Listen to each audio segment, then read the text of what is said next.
people are jumping on board of this and saying we all need to be involved in this conversation, in this training, and this ongoing effort to make sure that maybe little minority boys, girls don't look hardened by 15, that white people in the community aren't afraid of those little minority kids, that we can all maybe move in the right direction and use Fort Dodge maybe as a example for the rest of central Iowa, the state of Iowa, the Midwest, who knows? But there's some real conversations, some things that we're doing. If you'd have told me a year ago that Fort Dodge was going to help sponsor a year or a week long these topics, and you'd have the police, the mayor, the city manager, the hospital, the college all excited about this, I don't know if I'd have believed it. Well, I'm excited to hear about it, and I know I can speak for Jed Burns, the market manager here, that however we can use radio to aid in a discussion, set up a bunch of microphones down at APHIS or Iowa Central or senior high school or wherever, we would be happy to do that. I mean, Charles already beat you to that. He's been doing that for the last 3-4 weeks, haven't you? Yeah, we've been having our courageous community conversations on Facebook. But I'm assuming that the radio can have a wider audience. Maybe not when I'm on. I don't know. As long as we don't invite you to the party, Mike. Yeah. All right. Well, you touched on something, a fear there. How many white kids did you scare the hell out of in high school, Charles? Several? Probably a few, and probably a few on purpose, to be honest. You grow and you mature in life, and you realize some of the people that maybe had an issue with you, maybe you, I'm sure there was a few that deservingly so, I might still owe an apology to. Oh, I wouldn't worry about that. I wouldn't worry. If you scared them, they probably did deserve it. Anyway, Roger Porter is here, and I again commend you, Roger. Is the police department in our world has changed, and my attitude toward. Are any of your office reporting a changed attitude in the Fort Dodge community as far as the police are concerned? Well, I mean, I think you're going to expect it. I mean, with what happened up in Minneapolis, that was a terrible thing. And sickening. And, you feel the backlash of that. The unfortunate thing is I haven't talked to a single officer that doesn't feel the same way pretty much as the community. I was going to ask you that. Never mind how you feel about the George Floyd incident as a police officer. It's a terrible thing. I mean, we have to live with what happened so that did that, So, I mean... And like I said, coming into work that next day and talking to the officers, they were just like in awe. They couldn't believe it. They were shaking their heads. But going back to the training, I mean, we kind of got on board. I was talking with Charles here, back about the diversity training, and you would think that in law enforcement that would be an easy course to find some sort of a training for that. But man, we tried to send in officers prior to this whole incident even happening. And I talked to Charles about that, and you couldn't find a place in Iowa. Sometimes we had to send them outside of Iowa, and when you have a 40 officer department, it's hard to send all 40 officers to those trainings when they got to go out of way. I can't just close down Fort Dodge and say everybody's for a couple weeks. So we don't have that luxury. So we started talking, and I was glad I talked to Charles because his mind got going and it started blowing up a lot bigger. And to say we're not talking, I guarantee you I've talked to these two at least probably once a day for the last couple months, or at least once a week, if not that more. But he introduced me to a Dr. Eddie Moore. He got his doctorate degree at the University of Iowa, and he lives in Wisconsin now. And he trains on this. He's a motivational speaker. He trains on diversity and stuff like that. So we got him enlisted, and I reached out to Iowa Central to see if they might be able to help out, because it'd be great to have something in my own backyard that I can send officers through, that we can send people from the community to. And they are very excited. Everybody that's involved in this project so far has been very, very excited about it. So we kind of got the ball rolling, had a number of conversations, a number of Zoom meetings, a number of putting our heads together, tweaking this and tweaking that.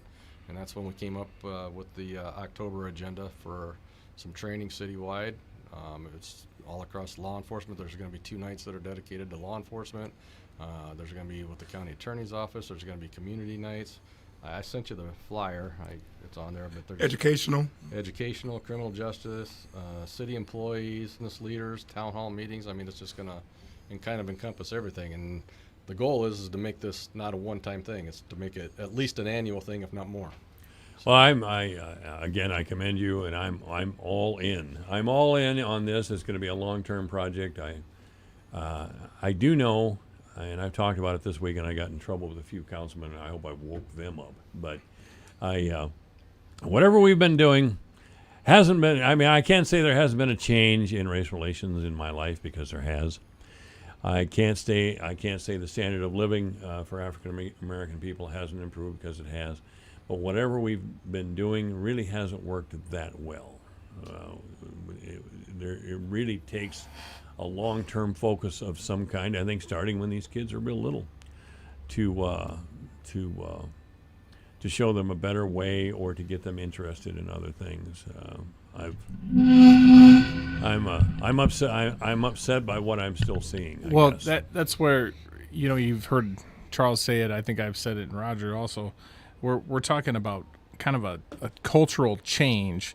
So the breaking down the barriers of that perceived existence that we all have, or believe that others have, and really letting people understand the dynamics of our community and all the different people that live in it, and understanding they might have a different perception of how things work in Fort Dodge than we might have. I'm I guess I would be considered a middle-aged white guy, but Totally. yeah, which you pointed out at the beginning of the show. Thank you. Yeah. Anyways, so my perception of Fort Dodge is different than maybe a 16-year-old black teenager in Fort Dodge. Exactly right. It's definitely going to be different. So, but to understand why someone feels that way, the first mistake is saying, I want to understand, because I can't understand, because I cannot walk in their shoes. But what I can do is listen and try to create an idea of what the perspective is that person has, just like they need to try to realize my perspective. If we start looking and talking about why we perceive things the way they are, that's where we can make effective change, so that the perception. You following? You're looking glassy-eyed. No. I just, well, you did kind of lose me when you talked about changing the culture. I thought you were talking about screwing up my junk days again, but okay. No, it's nothing to do with junk Nothing days. to do with junk Stay on task here. I'm staying on task.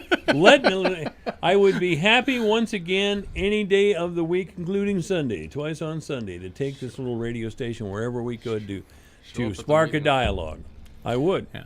And I think as this starts hitting the streets now, which, like I said, we've met with the messenger today. We're here on your show now talking about it. There's going to be some opportunity for all of us to do additional outreach to help inform the public of, here's your opportunity to really get involved, because it's really, us three sitting here going and doing this class is effective, but it's not as effective as an engaged population of Fort Dodge that really truly wants to see this community be stronger, more unified, and on a path where we're all working together to improve the lives of everyone. We're raising all ships, not just white, not just black, not just Hispanic community. This really, we have an opportunity to be the example of how a community really is integrated and inclusive versus segmented and exclusive. Yeah, we don't want that. And I'm Right. with you. I'm with you 100%. I'll tell you, Melvin Newsom was in here when he was running for something. And I asked, because Melvin's ran for a lot of things, good for him. But I asked Melvin, there had been a crime recently, and it involved some African-American people. And I said, now, the police aren't getting any cooperation from the people involved. Why is that? And I commend Melvin, because he gave me a straight answer.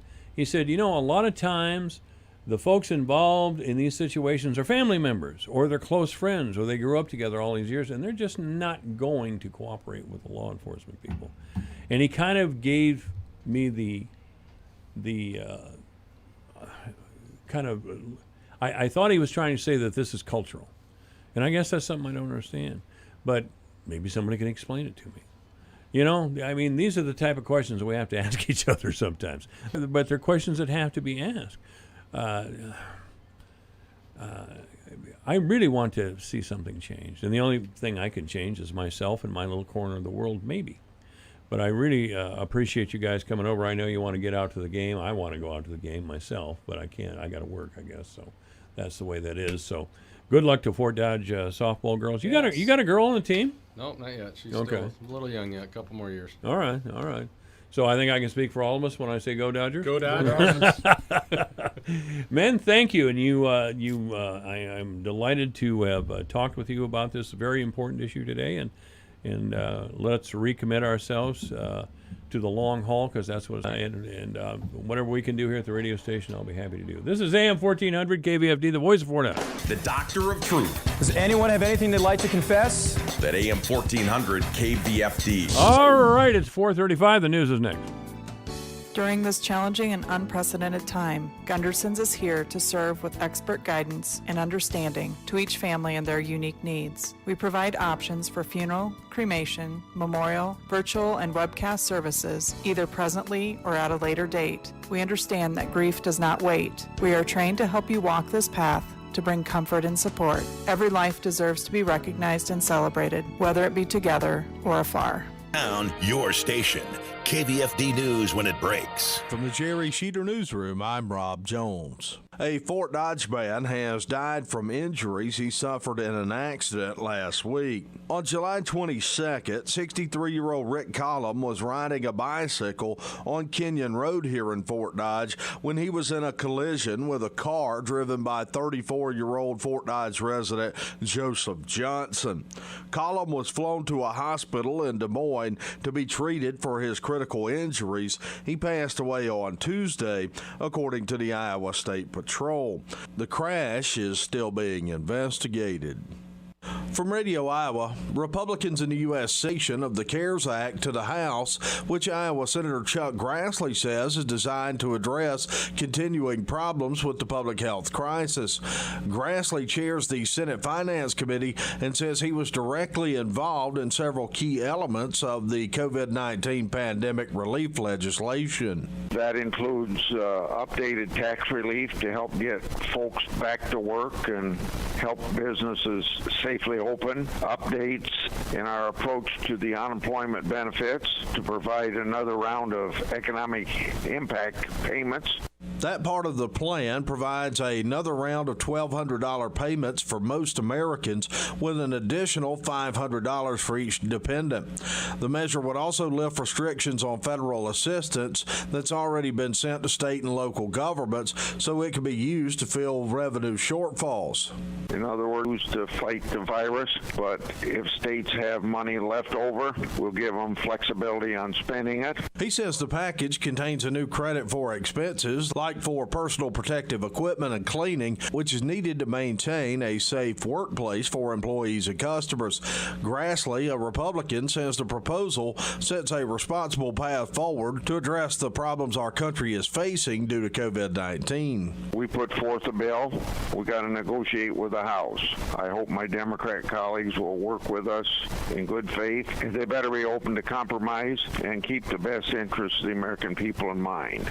The package would help nursing home patients and workers, Grassley says, in addition to freezing Medicare premiums at 2020 levels to head off a predicted spike next year. In sports, Fort Dodge softball is headed to the state championship. Swung on, hit toward left, Words is under it, that should do it, and that'll do it.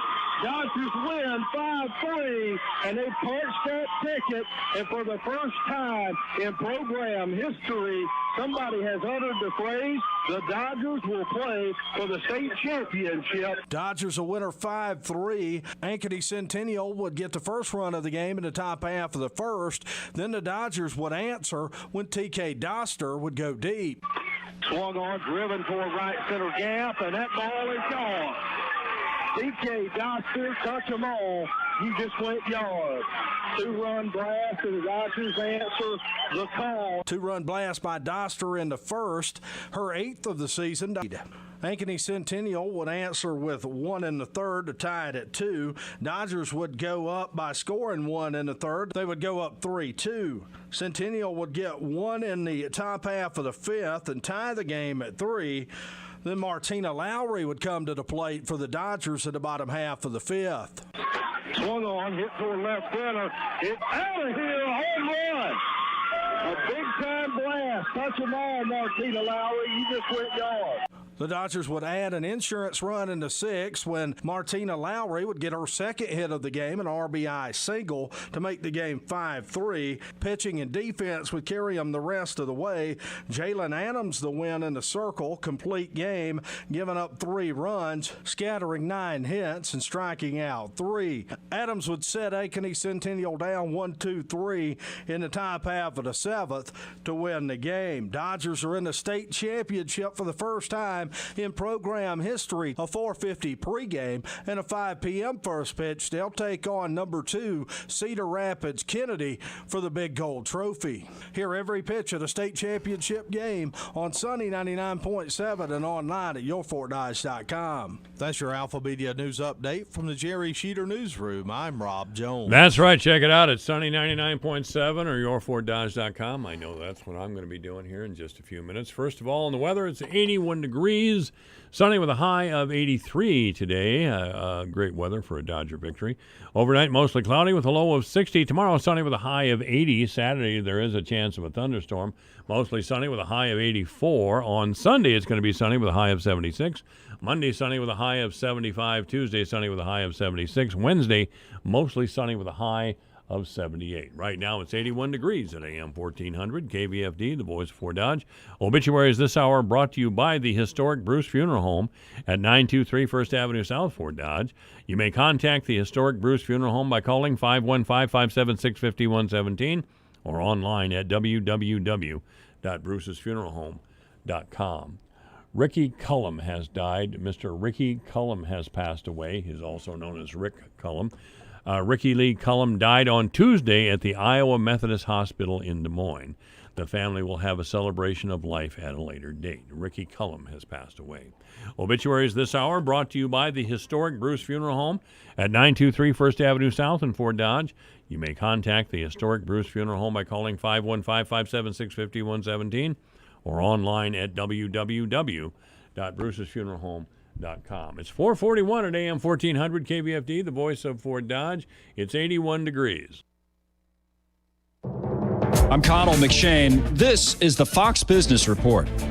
Stocks ending higher after the Federal Reserve left its benchmark interest rate unchanged near 0%, and Fed Chair Jerome Powell pledged to provide support to the economy until it recovers. Among the gainers, tech companies, as top executives from the world's largest tech firms were grilled by lawmakers over their business practices while investors bought their companies. The Dow rising 160 points, the Nasdaq up 141, S&P 500 up 40. And Advanced Micro Devices shares rallying over 12% for a record high after posting an upbeat quarter. There's also optimism that the chip maker will pick up some business from rival Intel, which has delayed its next generation chips. And shares of Qualcomm are surging in the extended session after the chip company projected a big jump in profit and revenue in the current quarter, thanks to a settlement from Chinese tech giant Huawei. That's your Fox Business Report. I'm Hillary Barsky, invested in you.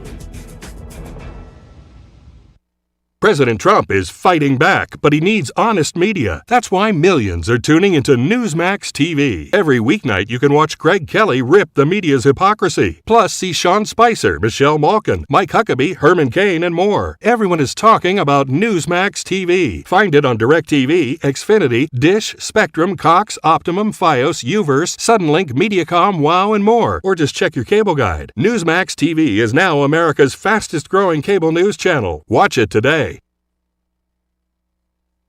Here's a look at how the markets closed today. September corn up a quarter penny at $3.15 3/4. December up a half a cent at $3.26 3/4.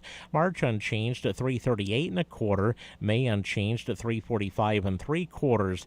August soybeans up a quarter penny at $8.91 3/4. September up 2 1/4 at $8.86 3/4. November, January up 2 1/4 at $8.93 3/4. September wheat closed down 3 1/4 cents at $5.29 1/2. Soybean meal up $2.90 a ton at $2.89.80. August live cattle up 27 cents at $101.72. October up 70 at $106.75. August feeders up 105 at $143.02. September up $185 at $140.